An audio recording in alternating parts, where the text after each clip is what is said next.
Sandali po, sandali po. Okay.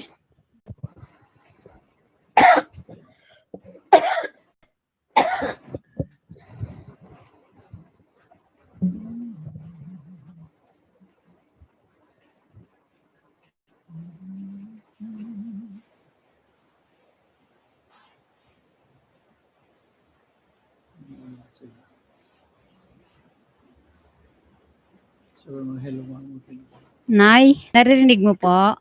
Very clear. Opo. Okay, naririnig daw niya. Sige, okay. Sabi mo, okay, live na tayo. Okay, Nay, live na po tayo. Pwede ka na pong Yes. magsalita. Okay. Go ahead po, Nay. Okay. Good morning po. Andito na naman po tayo sa ating weekend presentation nating Pinoy FM Radio Tokyo. Andito po ang ating mga kasama sa ating radyo ngayon. We have a special guest for today. Ngayon po, ito nga ang sasabihin ko, let's open something with our spiritual blessing. Ito po ang sabi ng nabasa ko ngayon. Palakasin ang loob, sabi niya.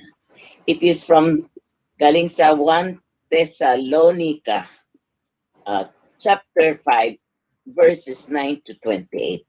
Palakasin ninyo ang loob ng isa't isa at matutulungan kayo tulad ng ginagawa ninyo ngayon. Amen. Tingnan niyo po, ang ganda ng ating kwan. Talaga kaminsan, palagi meron tayong nervyos, takot, fear. If we have the fear, we don't have God with us. We don't have God in us. Kaya alisin natin yung anxiety, alisin natin ang pag-alalahan, pagtakot. Wala yan, maski ang COVID, hindi tayo matakot. Maliit lang yan sa laki ng ating Diyos. Kaya ngayon, magandang umaga po. Ito na po ang inyong lingkod, si Nanay Anita. Nandito po sa mga kwento ni Nanay po tayo ng Pinoy FM Radio. Ang oras po natin ngayon is 11:04 Japan time. Ang petsa po natin is June 20, 2020. Wow, 2020 pala tayo ngayon. Ate Tina. Yes, good morning. Nay. Good morning po. Good morning po kay Yusek. Eto, ngayon sabi ko, magandang umaga. Narito po tayo para sa ating special na bisita ngayon na i-interview natin. Magandang umaga po, Secretary ng Commission on Filipinos Overseas po, si retired Justice Francisco Acosta po ang ating guest. Good morning, sir. Magandang umaga po naman sa inyo, Nanay Anit. Mabuti nakita na naman tayo at si Tina, Yes. Justina kasama. Magandang umaga at ang inyong mga tagapakinig at ang nanonood sa atin ngayon. Lalo na ang mga Filipino organizations dyan sa Tokyo, sa Osaka, at saka sa Kyoto. Magandang umaga po sa inyo lahat. Magandang umaga, sir. Ngayon, ito po, welcome na namin kayo at saka nagpapasalamat po kami. And we would like to congratulate you for the happy 40th anniversary ng CFO. At saka talaga po, congratulations to you for your leadership along with Undersecretary si Yusek Astral Naik and the men and women of CFO. Talagang without you people, wala din kami. Wala ang mga tutulong sa amin, mga nandito, mga diasporas. Hindi po ba? Kaya, sir, you have the floor to welcome our kwan. Basta alam ko, 40 years tayo ang CFO. Sabi nga nila, life begins at 40. Kaya arangkada talaga, we are already at the peak. Yan po. With your sipag, lahat ng mga tao dyan sa inyo sa CFO, with your leadership, at saka kay Undersecretary Naik, and the men and women of CFO. Go, sir. Go ahead. And mag-greet na po kayo sa ating message ninyo po. Sa ating mga kababayan sa unang-una lahat dahil sa last year po kami ay napunta dyan sa Tokyo at saka sa Osaka at nabisita po namin kayo ngayon na dapat kung hindi nag-pandemic naka second round na kami sana sa inyo para i-follow up namin yung unang mga natalakay natin, no? Yes, So anyway, specifically gusto ko po sanang batiin ang Association of Filipinos in Tokyo, yung Kapatiran, yung Netfil, yung Catholic Tokyo International Center, at saka yung University of Tokyo, led by Nicho Leonen Reyes, ang aking fellow Ilocano rin, no?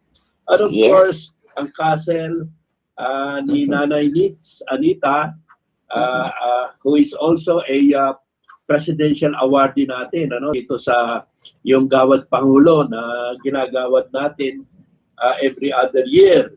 At sana mapag-usapan natin mamaya.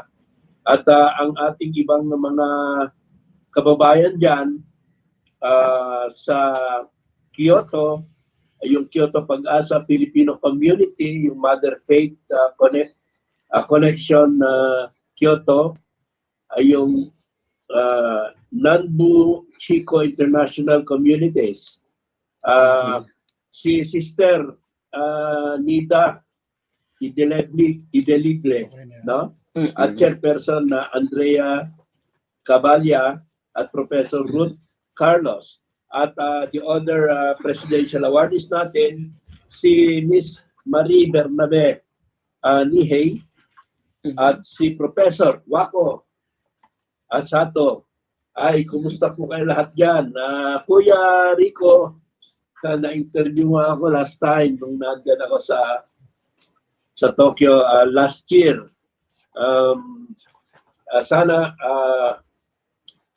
Sana maulit natin ang ugnayan kung hindi man actual. In the meantime siguro, I propose for a online ugnayan. Sana ma-organize ni Nanay Anitz at saka si Tina at saka si Kuya Rico. Yes, Ang isang first ugnayan natin through online na makakapanayan natin ang mga Filipino communities.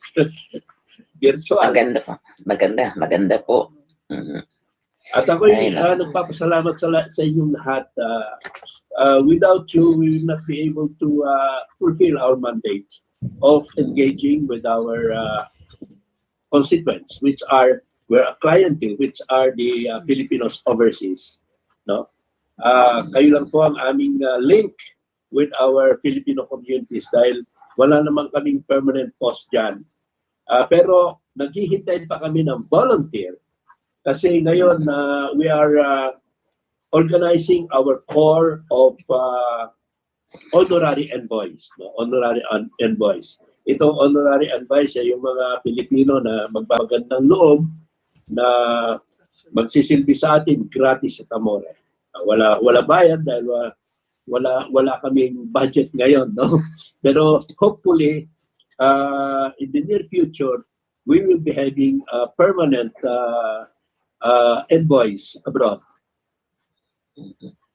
Galing po. So, okay. Okay na po, okay, sir. Thank you. Opo, sa mga nakikinig po sa atin, para sa kaalaman po ninyo, si Sir po ang ating head ng ating secretary ng Commission on Filipinos Overseas po. Kaya eto, maganda ho yung ating kwento ni Nanay ngayon dahil talagang meron ho tayong magandang bisita na talagang makakapuno sa mga katanungan ng napakaraming tao dito, lalo na kaming mga Filipinos dito, not only in Japan, but all over the world po. Kaya maganda po ito. Nagpapasalamat din po nga ako sa Panginoon at we were given this Pnoy FM Radio Tokyo as a means. Because it's going to be very easy for us to reach out with something that itong high-tech na ngayon po, audiovisual. Di po ba, sir? Kaya yan ang maganda nangyayari ngayon with the technology nowadays. Opo. So, okay po, sir.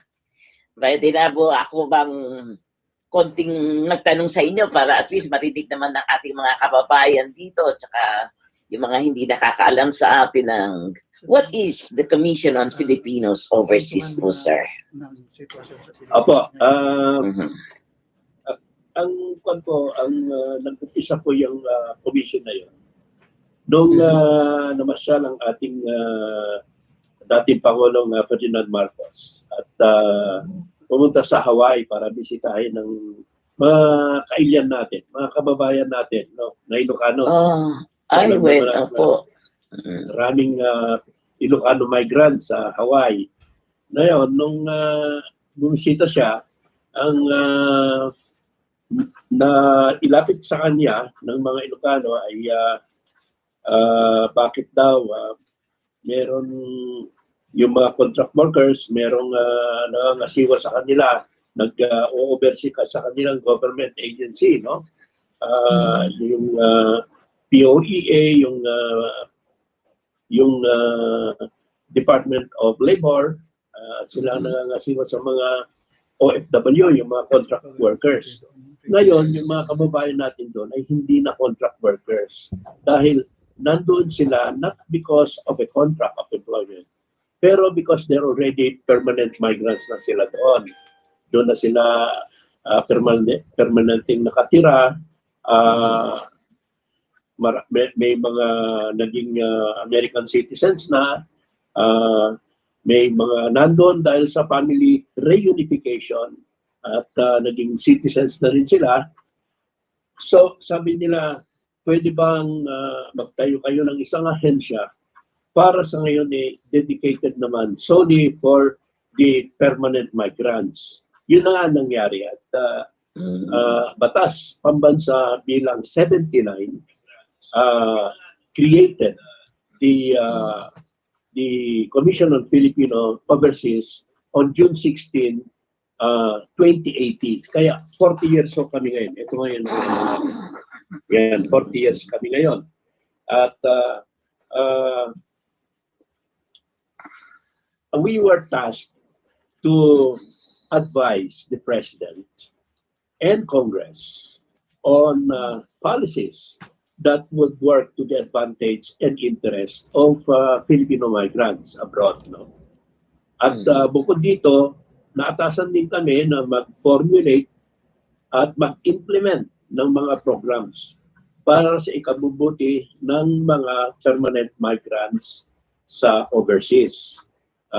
Kami rin ay isang liaison sa government agencies. Kung meron kayong kailangan dito, involving other government agencies, kami ang pwedeng mag-bridge o mag-channel sa inyo para matulungan kayo. No? And we are part of the interagency which caters to the general interest of all migrants. No? Alam po ninyo dito sa ating ngayon, ang policy ng ating gobyerno, one government, no? One government approach tayo, no? Kahit na hindi exclusive sa iyo itong bagay na ito, kung it's brought to your attention, you are under obligation to coordinate with the other government agencies para sa ganun matugunan ang mga kailangan ng ating mga kababayan. Sabi nga ng ating Pangulo, dapat walang maiiwan. No one should be left behind. So everybody should cooperate in delivering essential services to our people. Yun po ang mandato natin. Ngayon sa programa po, marami po yan.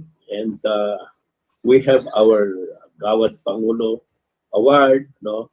Ito po yung binibigay natin sa mga outstanding Filipinos na tumulong sa ating mga kababayan abroad at saka dito sa national development. Yan ang ating example of a marriage migrant success. Ito po, walang iba kundi si Nanay Anita Aquino, no? Kasi siya yung napunta dyan at she married and now she's very successful, and not only that, hindi lang yon, ang pinaka-importante, tumutulong siya sa ating mga kababayan dyan sa Japan. And for which reason, she was awarded the Gawad Pangulo. isa rin si Ginang Marie Bernabe Nihay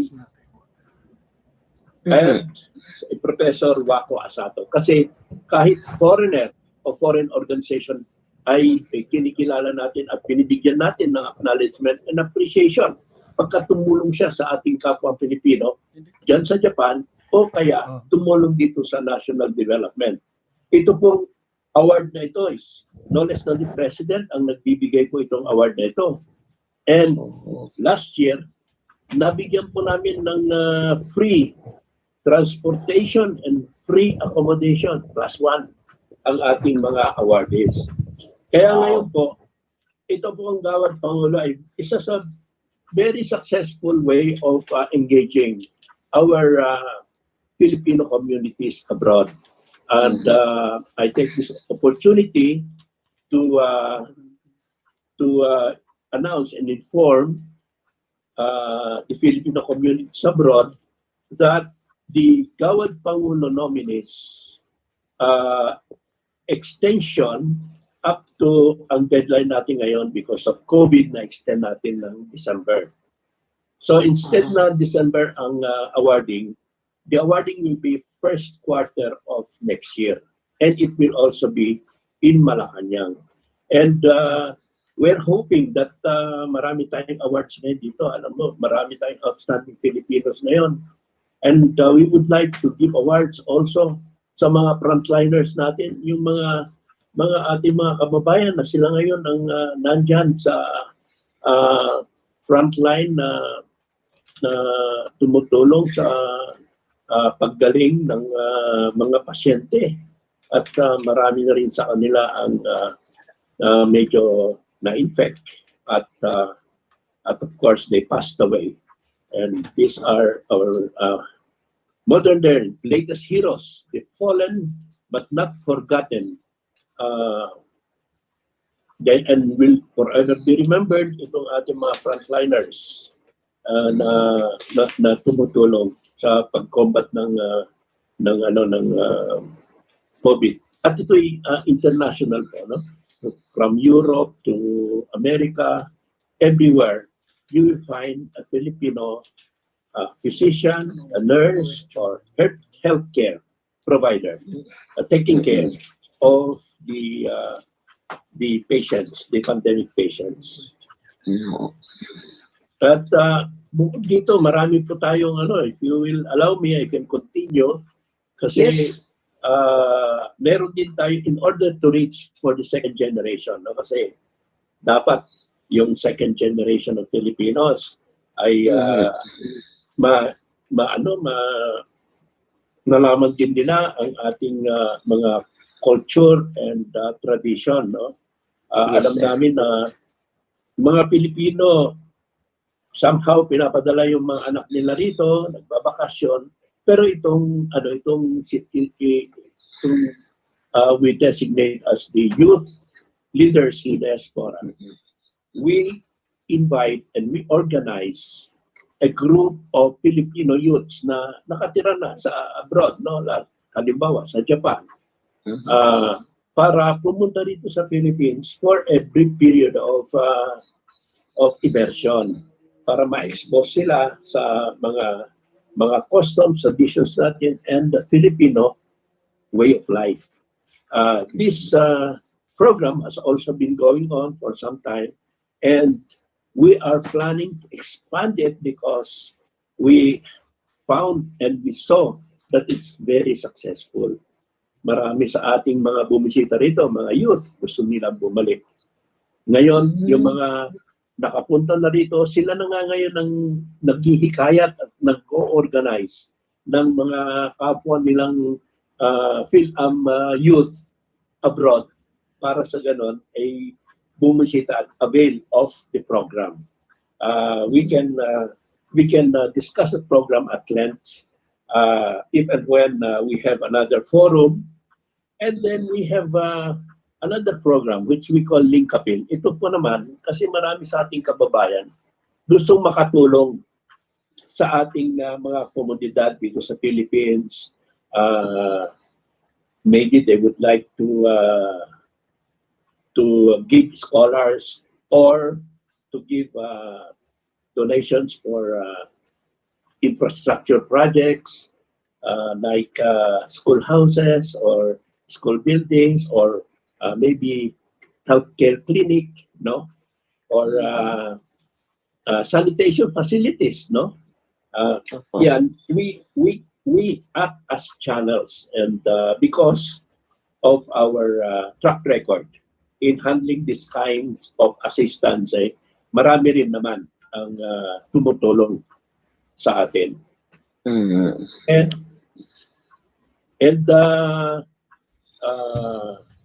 we have of course ang linchpin na ating programa, yung pagbibisita namin, from nagro-roadshow kami from one country to another, no. Yun ang pinaka-effective. We engage the Filipino communities. We inform them of what's going on in the Philippines, and also many of our Filipinos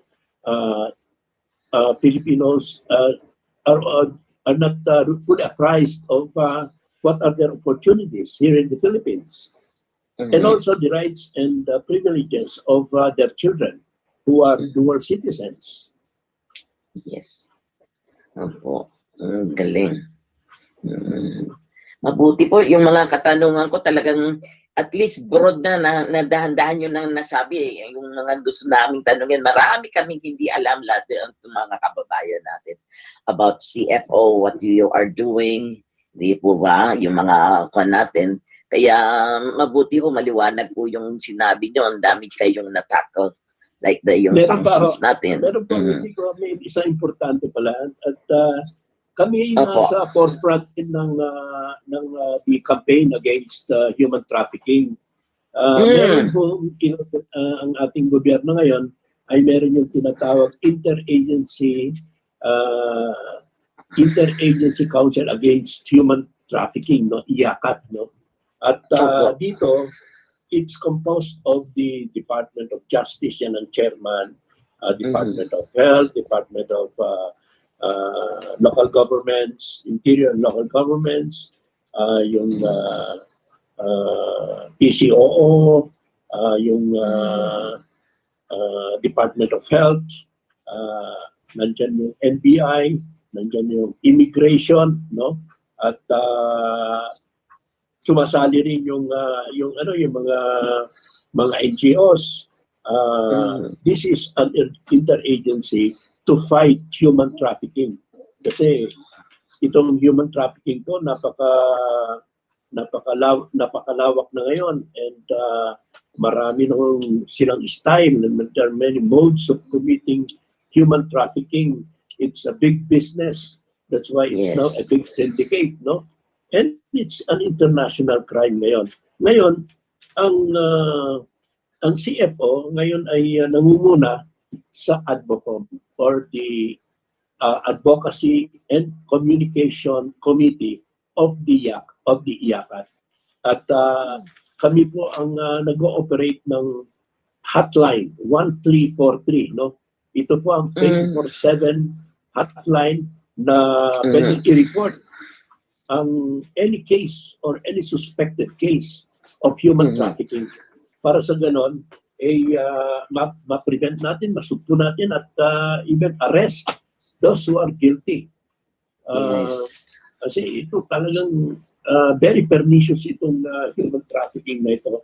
And they usually go into the most vulnerable sectors of our society, yung mga mahihirap, at usually yung underprivileged, ano?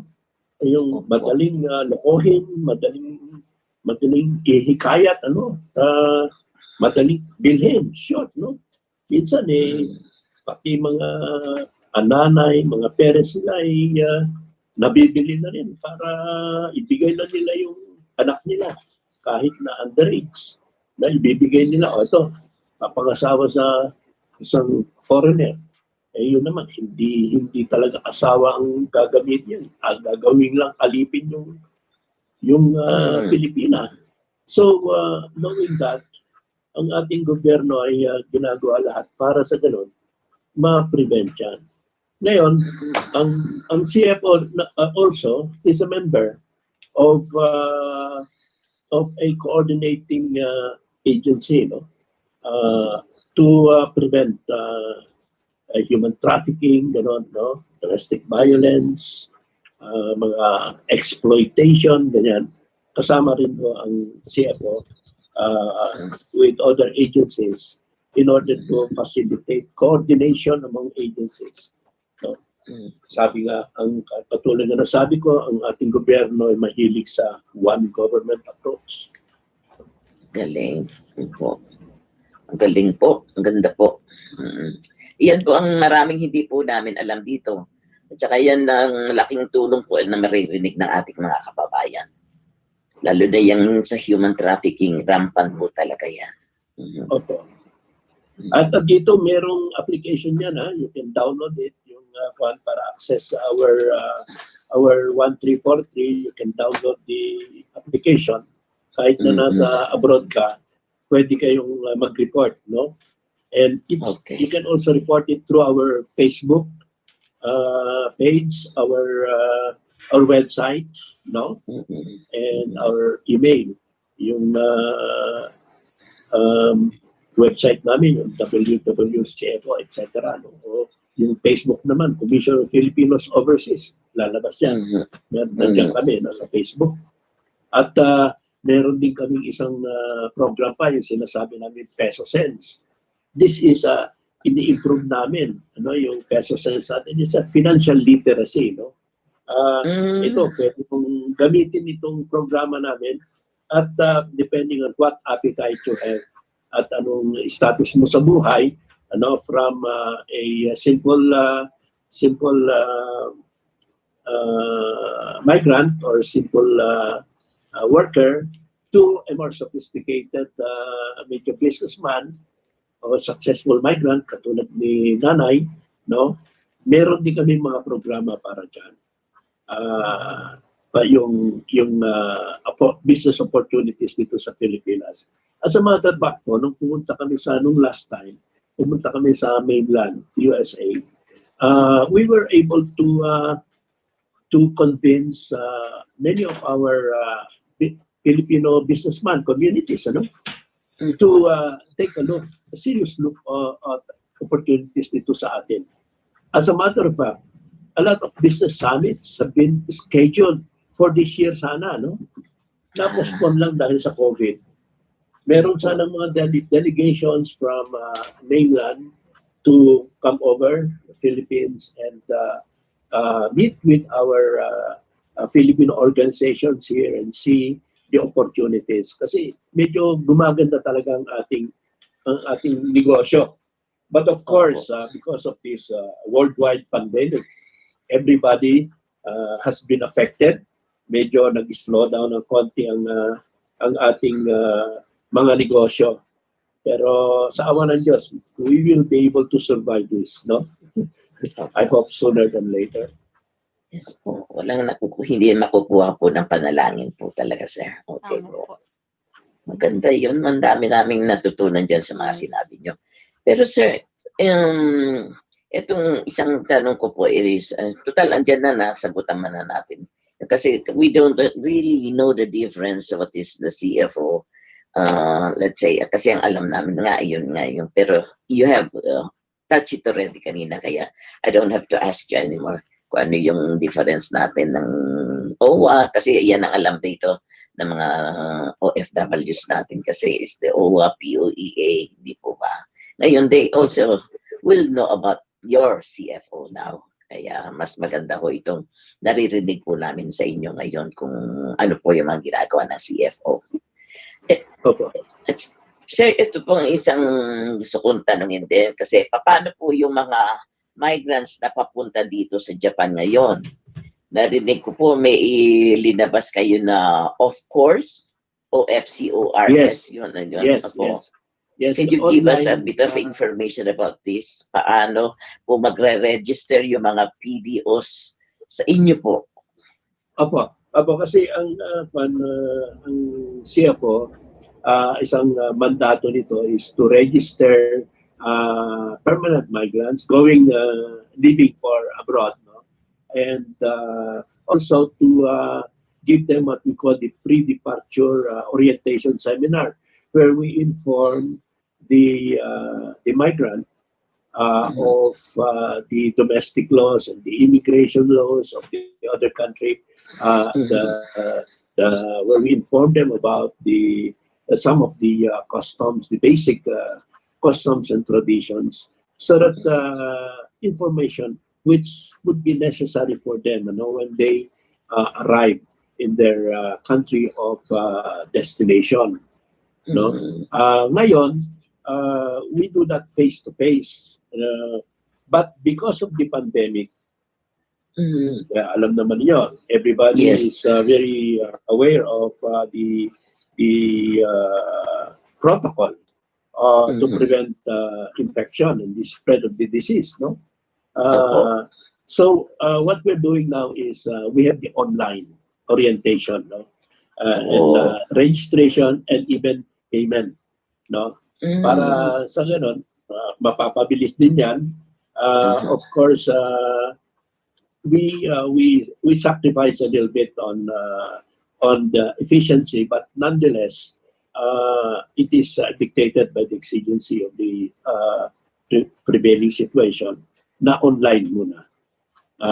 And we started this last March. So we're constantly improving it, no? In such a way that maybe it will be the way of the future, no? Online na lang. No? Mas maganda po, avoid pa ang traffic. And everything, you save on traffic, di ba? Opo. So, opo. Maganda po yan, maganda yan. Kaya ang teknolohiya nga talaga, good, we have this new technology nowadays, hindi po ba? Kaya maganda po yung sinabi niyo yung ganun. So, kasi yung mga paalis na spouse visa, of course, how can they get there yung seminar? How can they, at least, meron yan sinabi nyo, they will know what to do. Opo. At saka, sir, ano pa yung counseling po pa? Paano yung counseling natin sa seminar na ginagawa po dahil sa mga migrants at sa mga marriage migrants po? Isa po sa makikinabang dito, yan, way back 1995, ako nga po, siya ang nakinabang dyan. It helps me prepare a lot of things dito sa Japan po. Paano yun po? Lalo na po sa marriage migrants, ano? Yung mga aalis dito sa atin at mag-aasawa ng the foreigner of their host country, no? Citizen of the host country. Ito, we know very well that marriage is not an easy relationship, ano? Even between similar, everything similar. You are kababayan mo, pareho kayong religion, pareho kayo ng dialect, and everything, ano? Akala mo, okay, ideal yun, ano? Ideal, pero still, it's difficult, no? Napaka difficult and sometimes impossible ang relationship na marriage. But kaya nga, inaano natin na ang marriage is a sacrament, no? So it has got to have the blessings of God Almighty para sa ganun it will work kasi it is an impossible relationship. How can you make two different human beings, no, as one? Napakahirap, no? Now, itong migrant, lalo na itong migrant, no? Halos walang similarity, no? Different ang language, no? Different ang culture, lahat different. It's so difficult to para to have it work, no? So we are evolving somehow, counseling and guidance modes in order to help them navigate this perilous journey. So we advise them, sana you should know how to speak Japanese if you go to Japan, or Korean if you go to Korea. Not only that, dapat alamin mo ng konti kung anong customary nila. No? Para sa ganun, magkasundo kayo. And this is, of course, like any marriage, it's a work in progress. Pagdating nila dyan, no, ayan, importante ngayon, yung mga support system. Ano ba ang support system nila pagdating sa Japan? Kung meron silang kaibigan, kamag-anak, of course, yung Filipino communities, kailangan nila isang nanay anik, kailangan nila ang ate Tina, ang Kuya Rico, yan ang mga kailangan mo para sa ganon, mapapabuti ng konti at mapapadali ng konti ang buhay natin. We need the assistance, the help of our kababayan. Kaya yan ang isang direction namin. Why are we engaging them? Why do we reach out? Why do we give these presidential awards? Meron din kami isang award pala, yung Migration Advocacy Media Awards, no, ma'am. Yun ang binibigay namin sa mga radio, television, print, etc., who brings out the issues regarding Filipino migration, no, who advocates for the Filipino interest, who write about Filipino success stories para sa ganon mabuhayan ng ating mga migrante. All of this, we acknowledge that, no, with gratitude. So we have this award we give every other year for media personalities who help us in reaching out and disseminating the programs that will benefit our countrymen at saka mga tumutulong sa ating mga kababayan abroad. Ganda po. Kaya din pala nyo tinututukan din ang trafficking dahil marami po kasi nabibiktima ng fraud. Alam naman ninyo yan, sir, hindi po ba? Pupunta sila. Opo. Alam niyo, Paris ngayon, sa Japan, hindi na natin uso yung mga OFWs na mga entertainers. They use the marriage visas for coming in.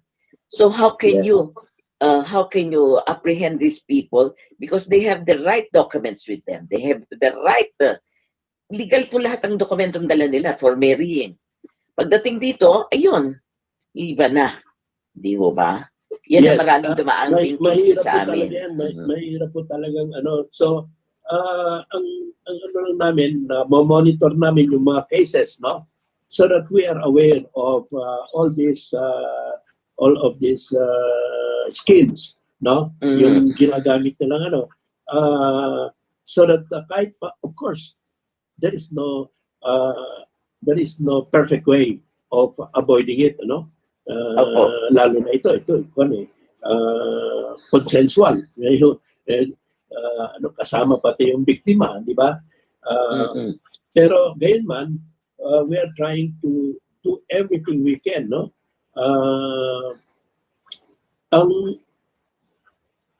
Marami kaming ginagawa rin. We keep watch list, may listahan kami.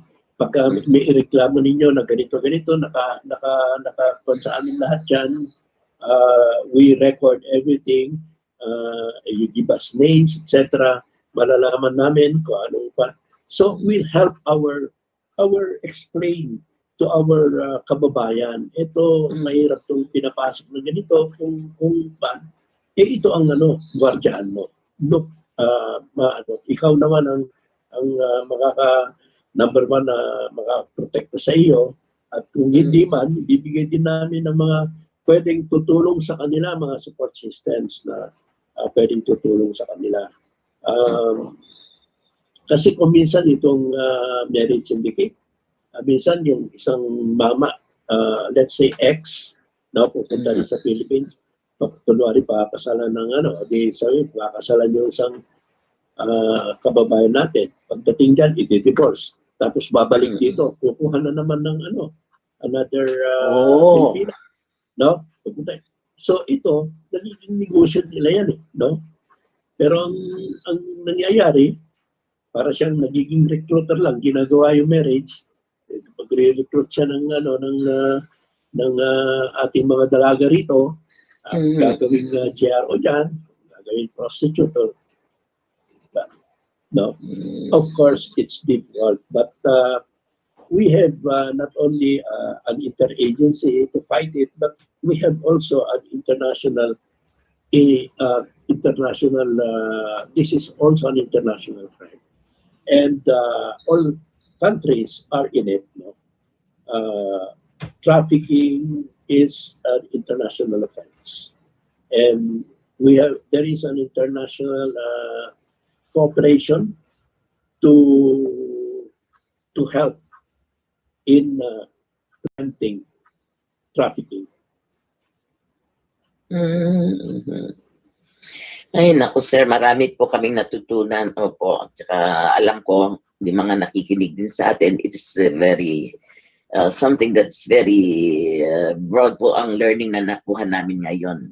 Maraming kaming natutunan po. Yes, At magandang saka, umaga po, Yusek. Meron po kasing isang katanungan dito sa ating viewers na si Miss Johanna Neri Ramos po. Arang sabi po niya is Ohio, sabi po niya, any update po tungkol sa J1 visa application of teachers? Sabi niya, especially po for teachers who were already hired sa isang certain school district sa USA for this coming school year. Thank you so much po, sabi po niya. Arigato, sabi po niya. So yung galing po kay Miss Johanna Neri Ramos po. Joanna, thank you for your question. No? Kasi dito sa EVP or Exchange Visitors Program, ito po ay isang programa na programa actually ng Amerika yan, no? 1940, it started I think in 1948. The purpose is to provide a channel for exchange of education and technology between countries. So dito po sa programang ito, the Philippines sends, no, let's say professionals, doctors, teachers, engineers, and even students of the youth migrants like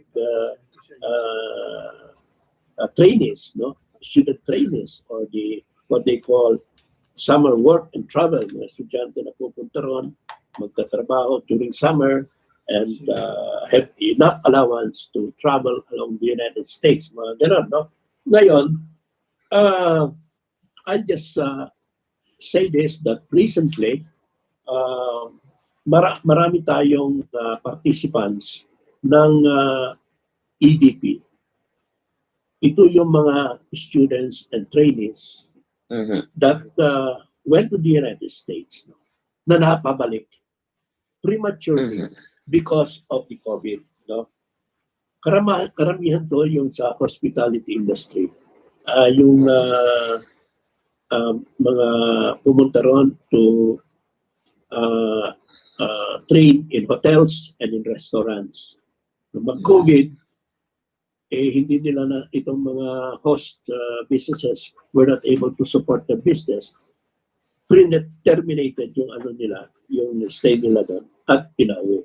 Ang problema, they were left all alone. Walang suporta. Yung mga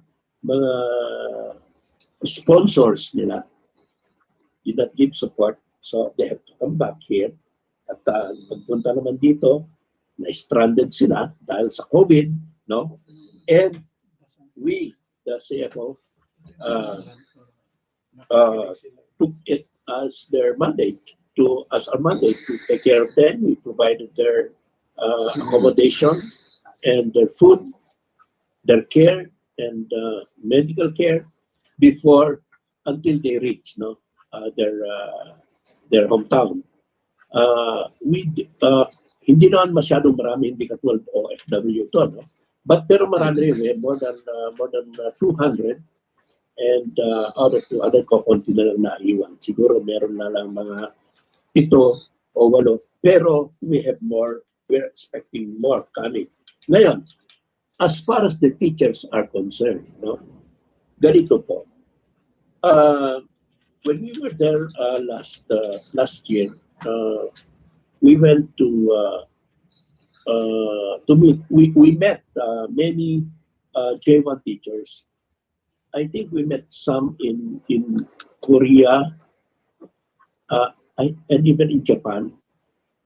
But many we met in Las Vegas, no? At ang dami nilang reklamo. Ang reklamo nila is may mga recruiters, quote unquote, who are responsible for bringing them into the program, the EBP. At minsan ito mga recruiters na ito ay nagsasamantala, they advance money for their expenses with exorbitant interest, no? So, minsan hindi pa nila natatapos Pangalan pala niya yan. yung kanila doon, meron pa silang utang, no? Okay. So, napagkano na let us put a moratorium now dito sa pagpapadala muna ng teachers sa Amerika. Or, meron nag-propose dyan, pwede natin eliminate muna yung mga middleman. Gawin na natin government to government, no? Para walang mamamagitan. Kung merong isang school district na nangangailangan ng teachers, no? Diretso na sa atin, no? Tayo na ang mamimili kung sino ang ipapadala. Ngayon, nag-COVID, no? Because of the COVID, we also thought of putting a moratorium on the sending even of teachers, kasama ng teachers, no? With the exception. Ang exception dito, yung US-funded programs, US-funded programs like Fulbright, etc. Ito kasi mga programa ito. If you're going on an EBP or on the training to the United States under these programs, libre lahat eh. Pamasahe, food, lodging, and even stipend, meron ka libre lahat. Kaya walang problema. And these are ongoing projects. So, walang moratorium yan. Tuloy-tuloy yan. Yung US-funded programs, tuloy. Ngayon, second, katulad nung sinabi ngayon na meron nang nabigyan na ng visa na then we have to take that into consideration. And it is on a case-to-case basis, no? So, meron nang mga sumulat sa amin ngayon na we're asking for an exception to the moratorium. And the committee will be taking it into consideration as soon as possible. Mag-meet yung committee, then they will deliberate on these cases of whether they will continue or not. So at this point, yun pala masasabi ko, if there is anybody who would like to be exempted from that moratorium, please write us. And we will take it up as soon as possible. Thank you, sir. Sir, Thank you pero so much po, ito naman. Secretary. Ito po, sir, ito for us naman dito sa Japan na permanent residents, going back to the Philippines, our country, ano po ang assistance ng CFO na maibibigay sa ating mga pares namin na we wanted to go back sa ating bansa? Ano po ang pwede naming maasahan from CFO po?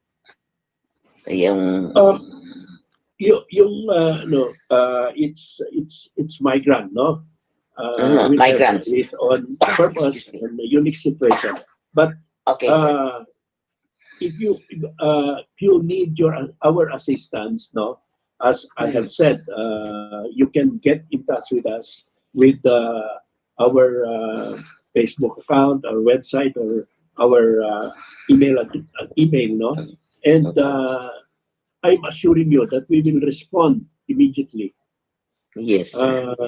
Pero kung ano, pwede naman, alam ko naman na si Nanay Anita will always be there to help us.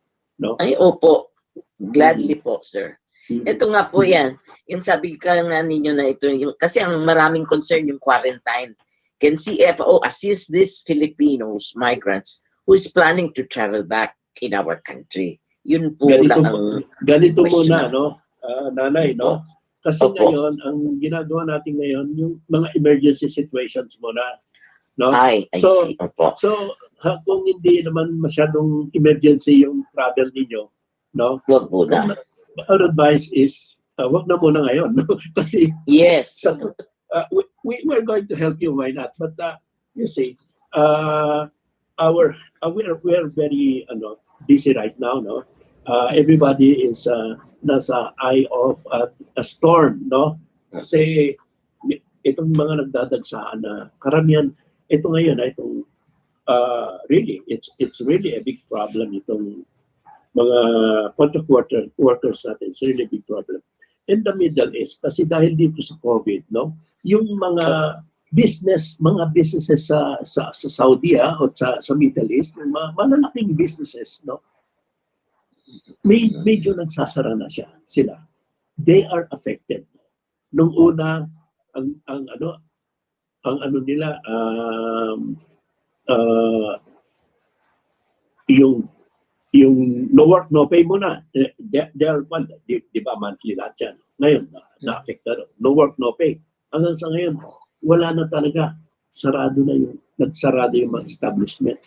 So, marami ngayon mga kababayan natin, kawawa, talagang kailangan sila ma-repatriate.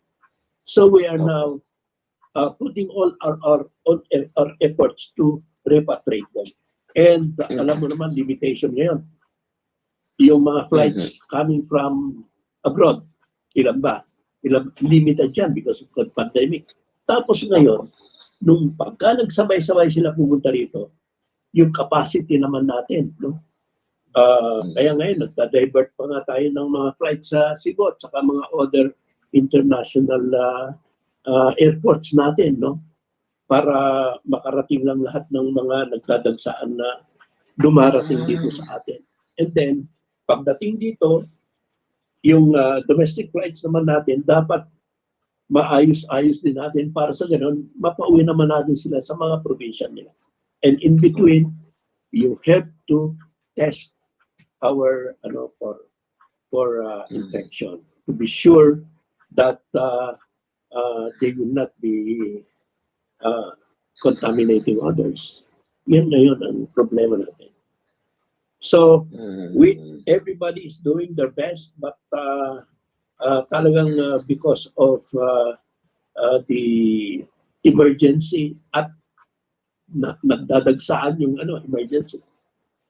At ang dami yung ginagawang ating gobyerno ngayon kasi lahat inaasikaso.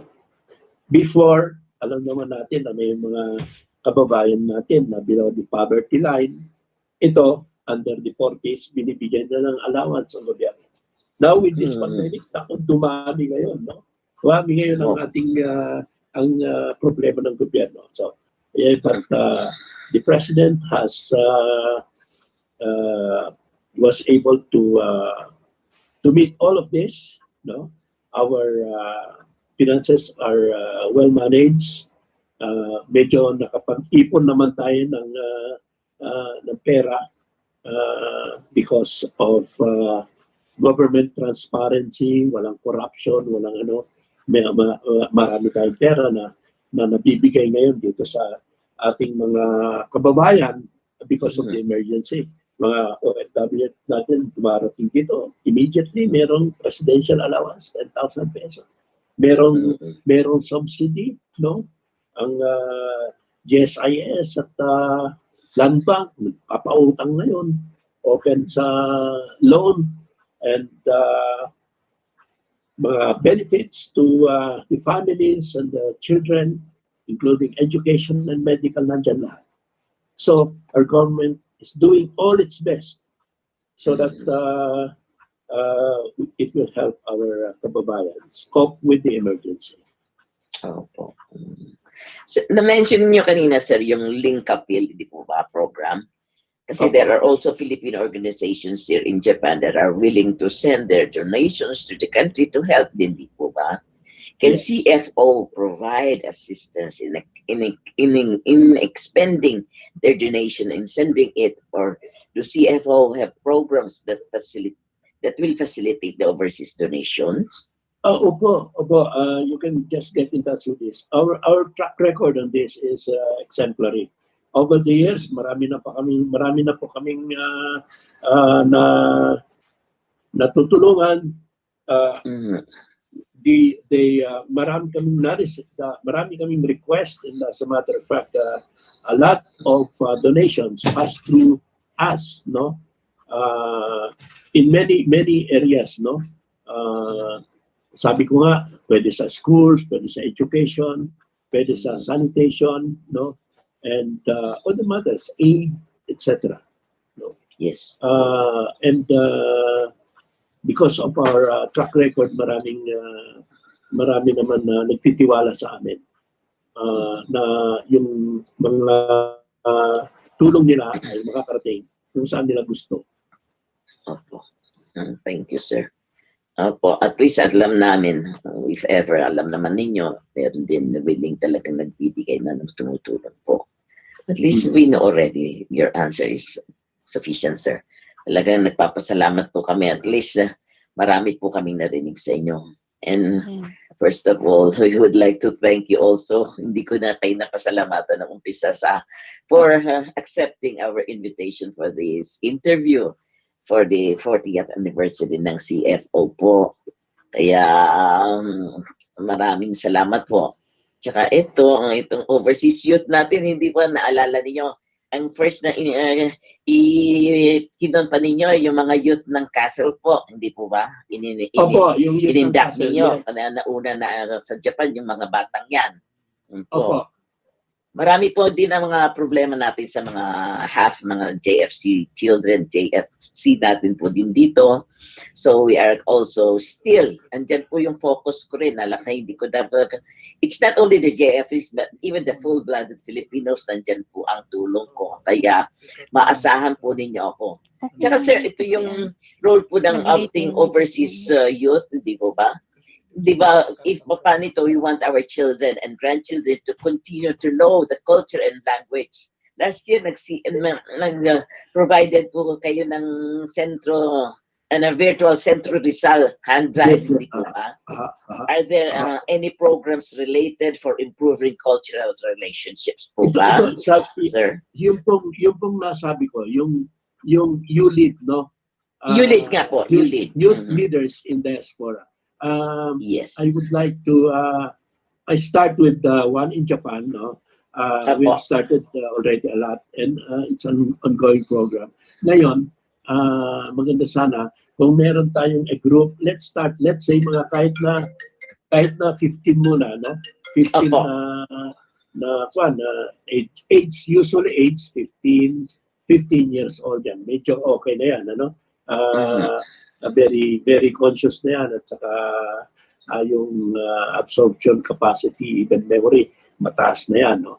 So, 15 above hanggang sa 25 years old. Pwede natin i-organize yan. Let's say you start with even 10 to 15, no? And then you send them here in the Philippines. We take care of them here. Transportation, accommodation, everything. We take care of it, no? We have a program that will maximize their stay here. Okay po, Secretary po, meron lang po sana akong itatanong. Lahat po ba ng naka-quarantine ng 14 days ay binabayaran ng gobyerno ang quarantine facilities po nila ngayon? Yes. Pati hotel. Oh, that's... And kasi kung minsan sa dami nila, kulang yung hotel, no? Okay. So, the government has provided many, kahit na yung Philippine Arena, alam niyo yung malaking na Iglesia ng Cristo, dyan sa, yan, isang facility yan, yung Rizal Stadium, di ba, alam niyo yung Rizal Stadium, yan, na-convert rin at saka marami na-convert ngayon na facilities to accommodate para ma-quarantine aside from hotels. No? Kung minsan, kung wala naman symptoms, self-quarantine. Sa kanya-kanyang bahay na. Oo. Okay po. Isa pa po, Secretary, actually po alam ko po sa marami po sa ating mga Pilipino na hindi alam kung ano po ang CFO para po sa kanila, sa mga Pilipinong living abroad. So alam po natin na 40 years na po ang CFO, pero alam ko na marami pong hindi aware pa tungkol sa CFO po. Would you mind po, Secretary, to explain to us kahit a short briefing about Filipinos, Commission on Filipino Overseas po? Kung ano po yung ang mga layunin ninyo or main aspect na ginagawa po ng CFO para sa mga Filipino abroad po. Opo, ang ating mga kababayan abroad, no, yung migrants, no, we are spread. Filipinos are spread all over 200 countries with more than 10 million Filipinos all over the world, no. Ngayon, dito sa 10 million na yon, more than 10 million na yun, 41% yun ang contract workers. Those who are abroad because of employment. They are concentrated mostly in the Middle East, no? At on the other, there is another segment. This is the bigger segment. These are the permanent migrants. Ang permanent migrants, yun ang mga permanente nakatira na abroad, no? Kasi meron na silang resident na sila, or they are naturalized citizens, no? Or they are dual citizens, or they are married to foreign nationals, no? Or merong may mga Filipinos who are there temporarily pero not because of a contract of employment. Yung mga nasa, sabi nating, exchange visitors program, no? Or yung mga youth migrants. Ito naman pupunta ron also under the exchange visitors program for training, no? For summer work and travel, yung sinasabi nga nila. Ito sa Amerika lahat, marami dyan yung EBP. At meron din yung mga pupunta sa abroad on a cultural exchange. These are in Europe, yung sinasabi natin au pairs. Itong sector ng migration ito ang sasakupan ng CFO. No? Ngayon, of course, yung Department of Foreign Affairs, yan ang umbrella organizations. Nasasakop nila lahat ang lahat ng migrations.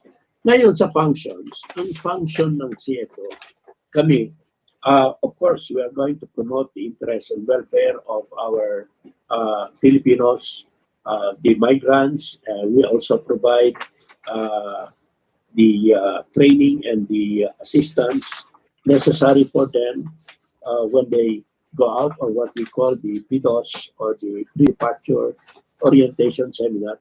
And we also have programs, no, directed towards the welfare of the permanent migrants. Yung discuss ko kanina, no, yung mga ugnayan, yung mga peso cents, yung mga linkapil, yung mga gawad pangulo, yung mga ma'am awards, no.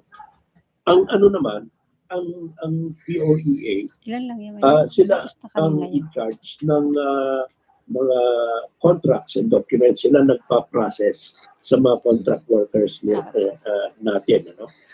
And then they see to it that our workers are given fair and just employment contracts, especially at their compensation and their treatment, no. Ang OWA naman, ito yung mga nagbibigay ng pre-departure seminar sa mga OFWs going abroad. Sila rin ang nagbibigay ng integration, pagka sila ay bumabalik, training and the benefits, and they give the welfare benefits of our workers and their families, including scholarship and livelihood and others. Ang ating Department of Foreign Affairs, sila in charge ng bilateral, multilateral agreements on the political and economic interest of our country. And they also manage our assistance to nationals. Okay. Yun. Yun po ang basic distinction ng mga agencies na yan. Thank you so much, sir. So, ito na lang, sir. Alam ko, we have taken a lot of your time. So, any message na lang po to tell our Filipino youth overseas of their importance in leading the next generation as diaspora leaders? Yan na lang po. Alam ko, baka napagod na rin po kayo. Ayan, maganda yan. At nanay, at isa pa pong secretary po, pasensya na po dahil nakikinig po sila. Alam ko medyo related po yung question na pangalawa dun sa question na tinanong ko kanina. Pero basahin po natin yung message po ni Cecil Alianar. Since nakikinig po siya, sabi po niya is, have a blessed day. Just asking sa JN1 visa ng mga teacher na may job offer na please. Sabi niya, thank you and God bless CFO. God bless everyone po. Actually, alam ko po yung tinanong ko kanina dun sa kay Johanna is medyo similar, and also to Evelyn Yazuno. Thank you po for listening. Good morning po, Commissioner Justice Acosta. Mabuhay po kayo, sabi po niya. Thank you so much po. Yun po yung sa mga message section po dito sa live natin.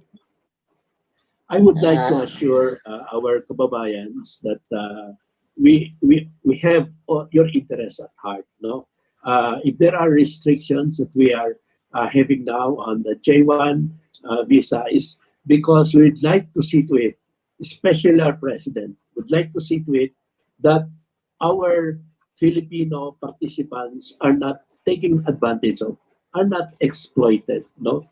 Kasi tayo naman, alam naman namin ang ating purpose. Purpose is we go there to take training, etc. And in the process, maybe earn something to help our families, no? But in the process, we would like to see to it na hindi naman kayo napagsasamantalahan at pinapahirapan, no? At marami kasi nakakarating sa amin na adverse reports, may mga taong nagsasamantala sa inyo. We would like to prevent that. Now, we are trying to fine-tune the program so that we will be able to maximize the benefits that you, the participants, and our country has. No? Kasi under the terms of the exchange program, the participant has to go back. No? Okay po. Here in the Philippines for at least 2 years, and then if they are given another opportunity, then they can return. But the program is, please come back. Okay, so ito po yung sa US bound po na Okay, thank you so much po, Commissioner. Secretary po, Commission on Filipino Overseas po. Yes po, thank you so much po. Sige po, sir. At least yung message ninyo natin sa mga youth that they're really our future diaspora leaders po. Para at least ma-inspire po yung ating mga kabataan. We are really intensely interested in reaching out to our second generation. Kasi kung kayo ang pag-asa ng the future, no? Yes.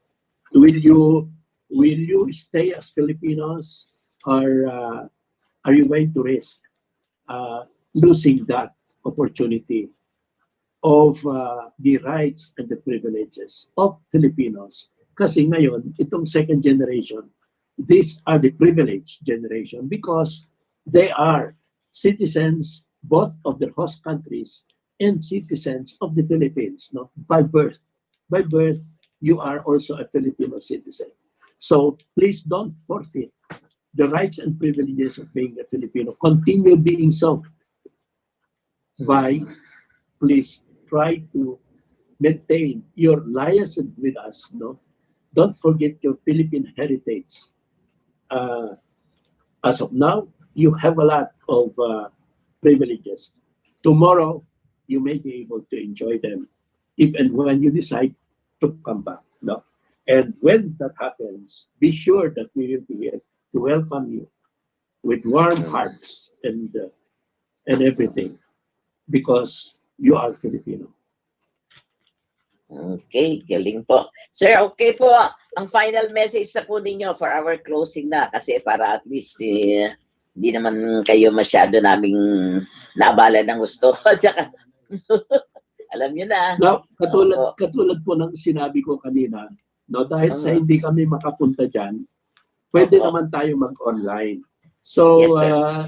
pinapakiusapan ko nga si Nanay Anita, at saka Kuya Rico, at saka si Ate Justina, to help us organize an online meeting with the Filipino communities abroad and their leaders, no? Siguro, select tayo ng mga participants natin doon, no, sa ugnayan natin. I don't know how many you'll be able to accommodate, 20 or 30. Yes, thank you so much, Secretary. Sana po lagi namin kayo makasama sa Pinoy FM Radio Tokyo po.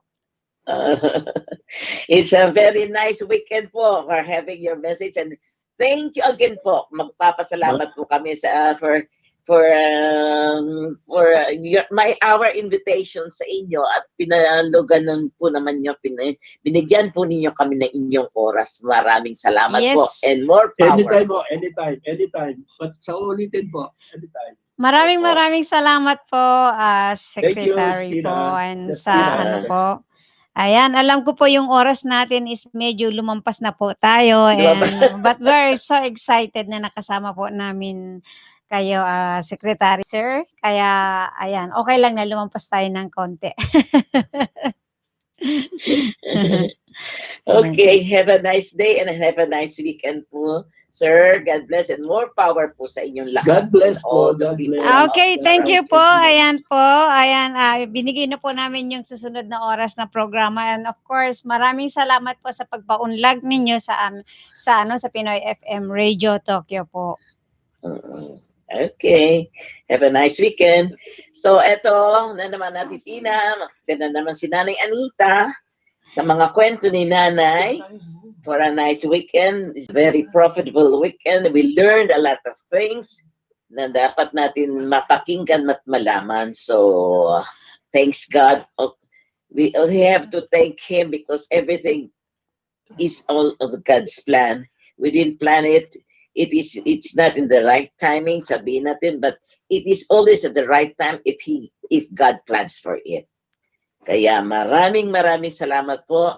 Hanggang sa susunod na weekend, andito naman po si inyong Nanay Anita. Ayan, hindi ako nagkwento ngayon. Kayo ang maraming narinig na kwento ni ating secretary, si ating former Justice Acosta. Thank you so much. Thank you so much po.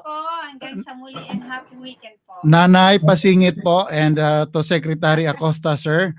Napansin ko kasi ang gwapo-gwapo ni Sir Acosta ngayon, lalo na yung red t-shirt. yung red t-shirt, sana po maambunan din yung mga taga Pinoy FM Radio Tokyo. Oh, sure. Sure. Darating yan. Nandiyan po sa inyo yung listahan nung yung mga staff ng Pinoy FM Radio Tokyo, pinadala po namin. Tama ba, Nanay? Okay, opo, nandun sa kanila po. Pero kay Nanay, 5L siguro. Kailangan palang special printing. Pati sizes nandiyan, ha? Pati sizes. Thank you po. At least masaya tayo. Thank you so much. Thank you po, Nanay. 2 each. 2 each pa daw talaga. Wow! Galing. 1 blue and 1 red. Pareho na po, sir, kasi ibibigay din naman po natin sa mga listeners po natin ng Pinoy FM na tumatangkilik sa atin po. Ayan, ang dami pong actually Naka-tune in. nakanood sa atin live po. Maraming salamat po. Ipapagames po natin po na galing po sa CFO. Wala dito. Okay. Also po, gusto po nating pasalamatan ang lahat ng staff po ng CFO na ang mga sumusunod na si Miss Anne Marie Policarpio, Miss Ivy Mira Valles, of course si Sir Vincent Besilia, and of course ang ating retired Justice Francisco P. Acosta, Secretary of Commission on Filipino Overseas, in short po is CFO. Thank you so much po, sir. Okay. Thank you. Thank you. Have a nice Yes. weekend. Thank you, Nay. Mm-mm. Salamat po.